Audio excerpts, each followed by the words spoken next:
Transfer portal is great, but you win national championships with high school recruiting, and that's something that Alabama has dominated in over the years, including 5 stars, the elite of the elite. On3 made a list of who brought the most 5 stars in over the last 4 years. You know the answer. Yeah, roll tide. Bama football on the road at Wisconsin. We got the kickoff time for you here.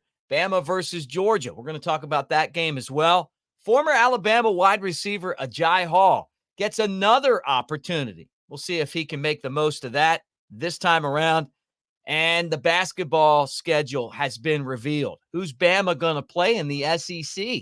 Pretty stout. I can't wait to talk about all that with you guys right here on the Bama Tailgate YouTube channel. Like and subscribe. Give us a thumbs up. Let's get this thing started and hit the bell so you know when we're dropping new content. Roll Tide, everybody.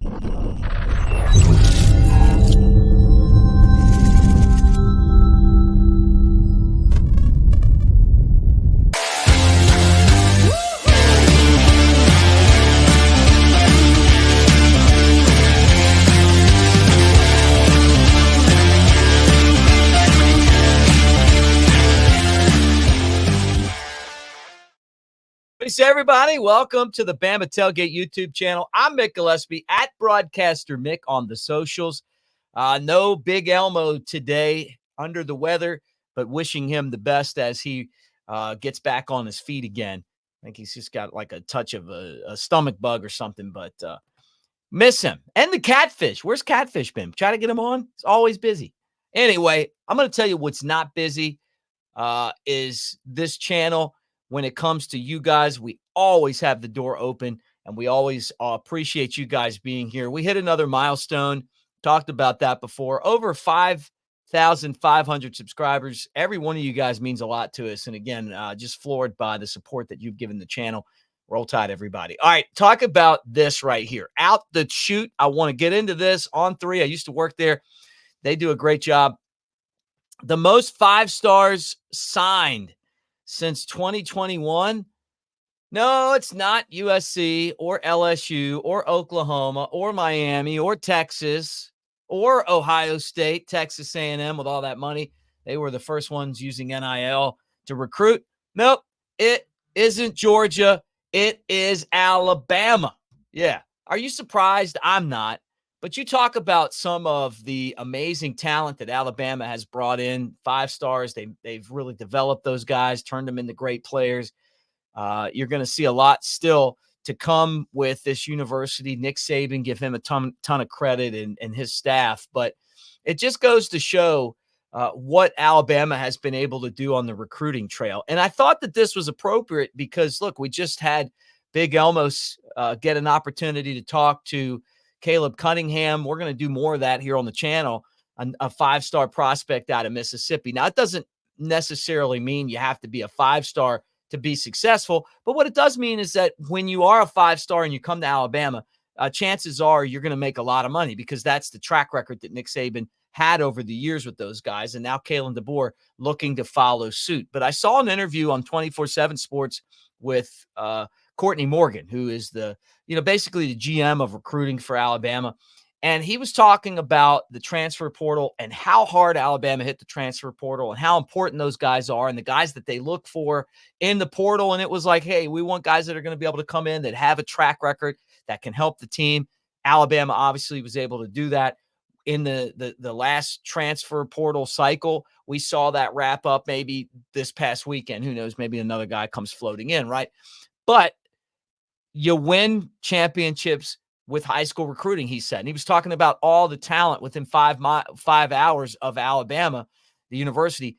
I think that's a good sign because if he didn't realize that, we were going to be in a lot of trouble because, look, Nick Saban won championships on that circle right around Alabama, and that's what makes Alabama so great. But anyway, those guys are going to follow suit. That's exciting. And as this thing progresses, it's going to be really interesting to see how they do with the elite of the elite. Can they bring in guys like Cunningham, who we talked to? And there's a ton of other really elite players out there. Alabama has brought them in over the years, and we'll see if that continues under Kalen DeBoer. But as much as we talk about Georgia in recruiting, what Kirby's been able to do, basically, you know, copying and walking out of the door with Nick Saban's playbook, the way you do everything. And he's done a good job of that over there. Nick Saban and Alabama still at the top of the ladder. Well, Kalen DeBoer's first real big game is going to be Alabama at Wisconsin, Camp Randall on the 10th of September. And this has just been announced as an 11 a.m. game. It's going to be on Fox. I'm not surprised. That's how Big Ten football is. You play games early. But 10 a.m. Is early, 11 a.m. You can watch the game. And then, 12 o'clock on the East Coast. But they play these games early. Wisconsin's obviously Central Time because it's a noon kickoff, on the East Coast. And that's been where the Big Ten network has dominated. So Alabama and Wisconsin playing early. I guess a lot of us would probably wish that the game would be like 2:30. That's where big games are at night or whatever. But it is pretty fun. Like if you're going to go there and play them on their turf, you're going to play on their time slot, and that's where they play their games. They play them early. So Alabama's going to be up there bright and early. I think it's probably better when you're somewhere else just to get up there, get the game going, do what you got to do, and get out of there. And Wisconsin last year, a 7-6 team, but Luke Fickell, the guy that coached against Alabama at Cincinnati in 2020, right? He's the head coach there. It'll be his second season. He's had a whole year to go out, recruit, bring players in. They're going to be good. This is a dangerous game, but it's a really fun game. Uniforms are great. You can't beat the Camp Randall college setting.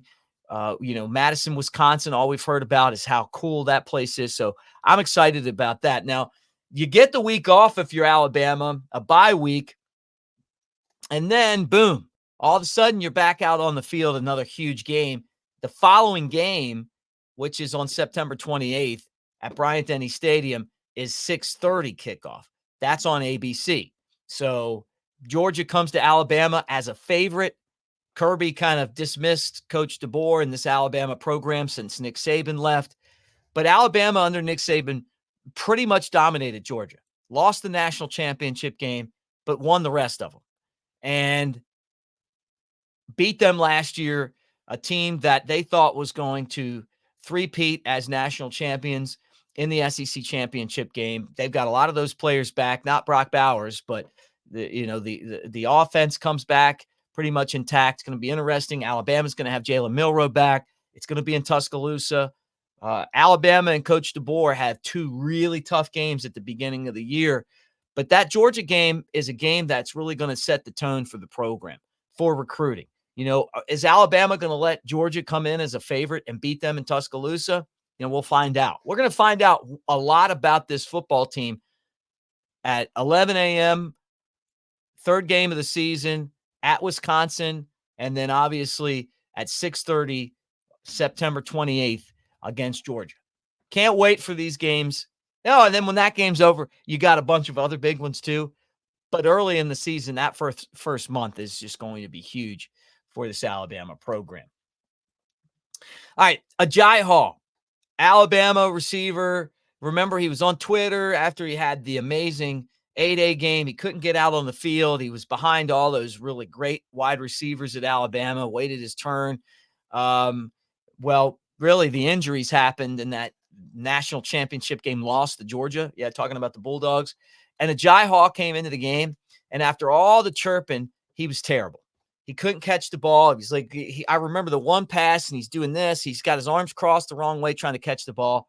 It was embarrassing watching him out on the field. And then after Alabama lost that championship game, Nick Saban even came out, and he's like, all these guys, they talk about their playing time, and then when they get an opportunity, they're not ready. And I remember Nick Saban saying, you have to prepare like you're going to be in the game. You got to be ready for the opportunity when it presents itself. Well, he wasn't.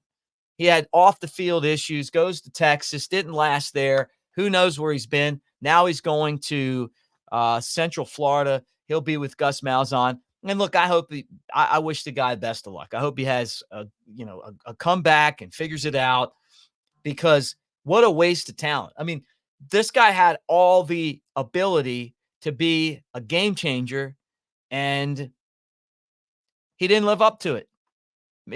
Was it the work ethic? Was it his focus? Was it, off the field? Who knows? But didn't make it at Alabama, didn't make it at Texas. Maybe he'll make it at Central Florida. I pull for all the guys. I just do. That's just me. But you talk about like up there in my mind of the guys who I talk about, like, hey, I can't wait to see this guy. I can't wait to see that guy. He was one of them. I thought it was going to be a great player. And then in that national championship game, it was obvious that he wasn't ready to be on the field. And then, and I honestly, it just spun out of control ever since. So we'll see what happens. Basketball, guys, hoops. We talk hoops now because we're all fired up about what's going on with basketball. Mark Sears had, not a bad combine. One of the highest jumpers in the combine. So we'll see if that helps his draft status. I still think he's coming back to Tuscaloosa. And if he does, he's going to have a fun time this year. All right, let's start with the home schedule. This is the home SEC schedule this year. All right, so Florida, thorn in our side last year. Georgia, not very good last year. LSU, not very good last year. Ole Miss can be tough. Oklahoma, who knows? Vanderbilt, these are all winnable games, right? But the rosters flip over so much, there's really no telling 1 year from the next, what this looks like. Of these home games, I don't know. Do any of these jump off the table at you? Florida will be fun. I think we're going to be in there fired up for all these games because we got to support this basketball program. They deserve it, right? On the road, Arkansas, Missouri, South Carolina, Tennessee, Texas, and Texas A&M. So those are your away opponents. Now you're saying, hey, wait a second, home opponents, where's Auburn? Where's your big matchups? Well, here it is. This is the home and away, right? Auburn, Mississippi State, and Kentucky. I like these. Mississippi State was a tournament team last year. That's a short drive, so we can get over there and cheer those guys on. Auburn's Auburn, right? We'll be ready for that. They were good last year. We were good last year. Split that series, right? And then Kentucky, new coach, new vibe. What's that going to look like? Well, if you're going to play a home and home in this league, anytime you get Kentucky, it's a good thing. Going down there playing is tough. Playing in Tuscaloosa against Alabama right now is tough. But those are going to be really sought after tickets, Alabama and Kentucky. I can tell you that right now. Auburn always is. So, but it's exciting. And then, you've already added, you got all of these scheduling things that you're doing. You're playing Purdue, you're playing Illinois, you got Creighton. I mean, you got some big matchups on the schedule, whoever they're going to play out in Nevada. This basketball team and what Nate Oates is thrown out there, the gauntlet is we're going to play anybody, anytime, any place we can get a good game. Adding McNeese State, you go out and you play these cupcakes. They're not a cupcake. They're a good mid-major team, one of those type teams that made the tournament last year, and they could make it again this year. And Wade's a good coach.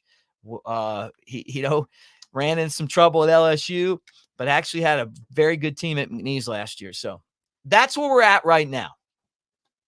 Fingers crossed that the big fella's back with us tomorrow. Big, sexy Elmo.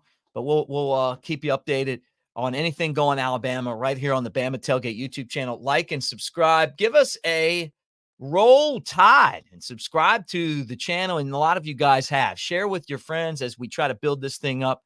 It's been a lot of fun hanging out with you guys. And don't forget right now that we're brought to you by Pearl River Resort over in Choctaw, Mississippi, celebrating 30 years of existence, their 30th anniversary. Golden Star and or Golden Moon and Silver Star. Golden Moon Casino, Silver Star Casino. Also, you got the Augusta that you can play, which is Dancing Rabbit Golf Course. You've got, on top of that, you've got the table games and the slots that are inside the casino and more. So check them out for yourself. Great place to go hang out and take your friends over there. Have a good weekend. We'll talk to you guys later, and a hearty roll tide to everybody.